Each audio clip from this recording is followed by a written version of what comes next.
la Creuse, ses vertes prairies, ses vaches, ses villages pittoresques et bientôt son cannabis. C'est en tout cas le projet de cet homme, Éric Correa, président du Grand Guéret. Cet infirmier anesthésiste veut faire de la Creuse un territoire expérimental pour développer le cannabis thérapeutique.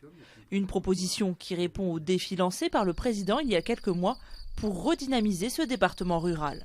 Nous avons là l'occasion effectivement de répondre à cette proposition du président, à la fois de répondre à une demande sanitaire et aussi à une proposition économique pour la Creuse. Parce que la production en Creuse, mais également la transformation de tous ces produits-là en Creuse, c'est une manne d'emplois très importante. Je vous rappelle, le Colorado, sur 3 ans, 18 000 emplois. En ligne de mire, de nouveaux débouchés pour les agriculteurs locaux. Car le savoir-faire existe déjà, le département compte de nombreux chanvriers comme Marien.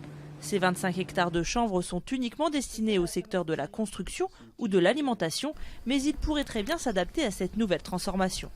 C'est vrai que moi, étant producteur ayant un recul sur la production de chanvre, maîtrisant la production et valorisant déjà les parties graines et tiges de la plante, je me suis dit que là, il y avait vraiment quelque chose à faire. Et il y a une opportunité pour moi en tant qu'agriculteur pour valoriser ou essayer de valoriser cette troisième partie, la fleur de chanvre. À Guéret, cette proposition suscite l'intérêt des habitants. Ce soir-là, le petit cinéma fait salle comble lors d'une réunion d'information.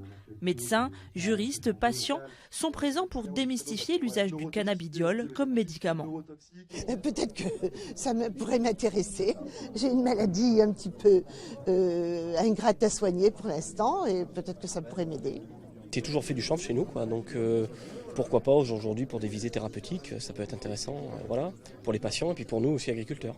Les associations estiment que près de 300 000 patients pourraient être concernés en France, notamment ceux atteints d'épilepsie sévère résistante, de fibromyalgie, de glaucome ou de sclérose en plaques. Pour l'instant, ces malades se fournissent de manière illégale, le plus souvent à l'étranger ou sur les marchés parallèles. Le patient, il n'a aucun suivi médical et s'il va s'adresser à son médecin, il n'aura bien souvent pas de réponse. Donc il va sur Google, donc il est livré à lui-même. Et il est livré à la loi et livré au dealer. Donc c'est un patient, il est déjà malade, donc il est vulnérable déjà à la base, donc c'est quelqu'un qu'on devrait protéger et au contraire on l'expose à un triple risque. Tous attendent désormais la réponse d'Emmanuel Macron. Un premier signe positif vient d'être donné par la ministre de la Santé Agnès Buzyn, qui veut ouvrir le débat sur l'intérêt du cannabis médical, estimant que la France avait du retard par rapport à ses voisins européens.